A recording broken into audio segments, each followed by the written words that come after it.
Tout ça vient de façon très instinctive, très gut feeling. Tu vois, tu sens les choses, tu les vois, tu les rêves dans cette autre taille, tu t'imagines ce que ça peut faire dans l'espace où elles seront montrées. Tu trouves une équipe avec laquelle tu puisses réaliser tout ça. C'est un truc organique.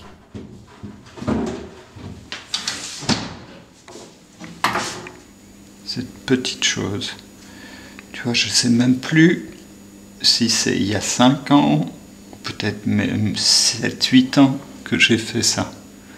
Maintenant, dans l'expo, tu vas retrouver cette chose sur une colonne qui fait 4,50 m de haut. Mais ça a pris 6 ans avant d'avoir trouvé sa vraie forme et sa vraie dimension.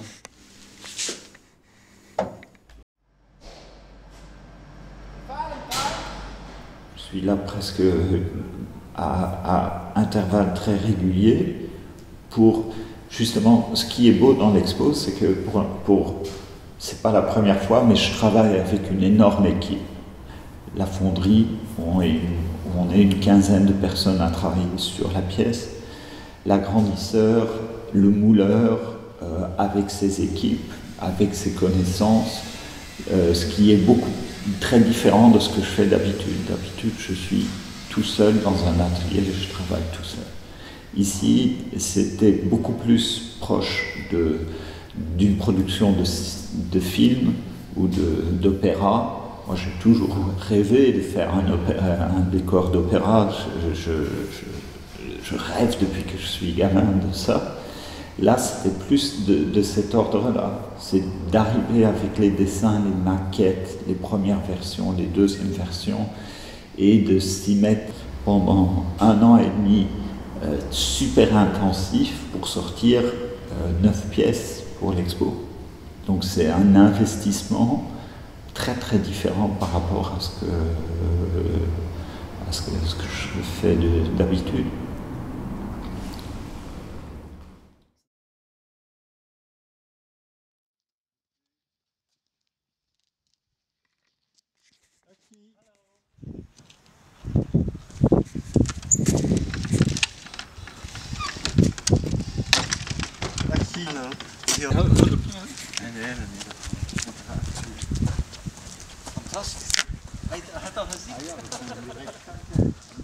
La tempête est tout sauf un aigle, je pense, et le grand Pliny Sorrow, avec ses énormes ailes déployées, bon, l'inspiration de la forme vient plus d'un cormoran que d'un aigle.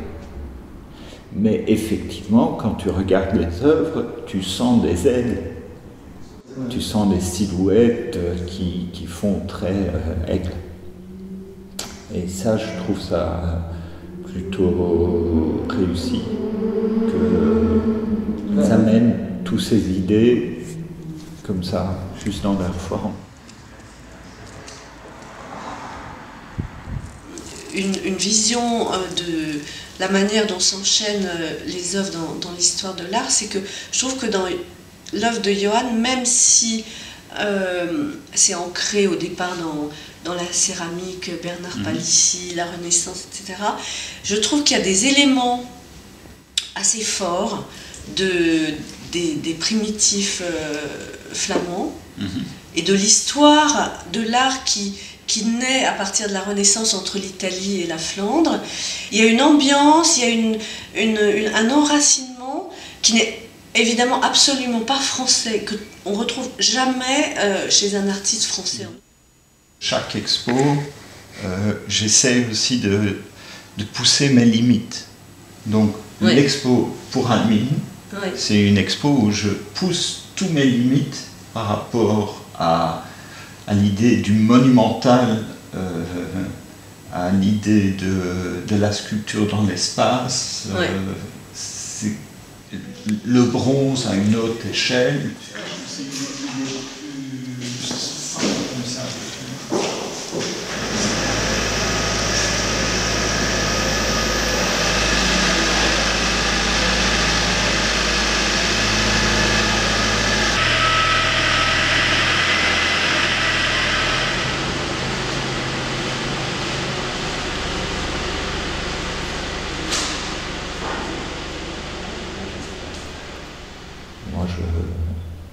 oui, je pense qu'en plus que tu m'as posé la question par rapport à monsieur et madame Léonard de Tirlemont, qui quand je suis enfant et je fais les peintures dans la rue, me trouvent et disent « Regarde, demande à ta maman si tu peux venir mercredi après l'école chez nous ». Je vais chez eux et leur maison est remplie d'art, du grenier jusqu'à la cave. Et pendant des années, tous les mercredis, je vais les voir et ils me montrent des œuvres d'art. Et ils vont m'aider à comprendre la force de l'histoire. Et comme ma mère déjà donné des cours d'histoire, je pense que cette notion de comment on fait partie d'une chaîne qui n'est pas coupée est super important pour moi. Les familles se reconnaissent, les gens se reconnaissent entre eux. C'est instinctif presque. Je pense que oui, c'est humain de se reconnaître. Donc ces gens qui étaient complètement imbibés d'art et de l'amour du beau, la fascination pour l'objet d'art comme un véhicule à l'histoire, à la politique, à la religion et tout ça, qui retrouve un garçon dans la rue qui fait des peintures quand il a 11 ans, qui reconnaissent quelque chose là-dedans, un désir de la même chose, ça me semble évident. Et donc c'est comme ça qu'on se construit sa propre famille à travers la vie.